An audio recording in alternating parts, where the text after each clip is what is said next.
মান পড়ছে। ওখানে আমি বের হয়ে আসার সঙ্গে, সঙ্গে রাস্তা আছে। রাস্তা থেকে সিঁড়ি থেকে নামছি। সিঁড়ি থেকে নেমে দেখতেছি এত বড় একটা অ্যাক্সিডেন্ট হইলো আর তুমি মুখস্থ কইতাছো, মানে গল্প পড়তাছো এরকম কইতাছো। আর এই যদি আতঙ্ক থাকতো, আতঙ্ক থাকলে বাদে কেউ কথাই বলতে পারে না। আর তুমি এমন ভয়াবহ দুর্ঘটনা আর তুমি গল্পের মতো কথা বলতাছো, এমন গল্প বলতাছো অনেক জানি তুমি সব কিছু দেখছো, এরকম ভাবে কথাগুলি বলতাছো।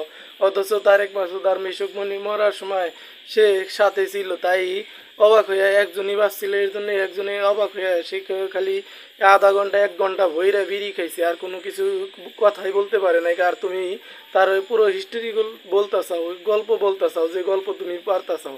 অথচ সে হাতে ছিল, অ্যাক্সিডেন্ট হয়েছে, সব কিছু দেখছে, কিন্তু সে বলতে পারে নাই, বলতে পারে নাই কারণ অবাক হয়ে গেছে যে কি হইলো আমার সামনে এইগুলো। সে 1 ঘন্টা ভরে বিড়ি খাইছে, খালি পুলিশের কাছ থেকেও বিড়ি নিয়ে খাইছে। আর অথচ তুমি এই গল্পরে কি রকম সুন্দর করে গল্প বলতাছাও, এটা কি কখন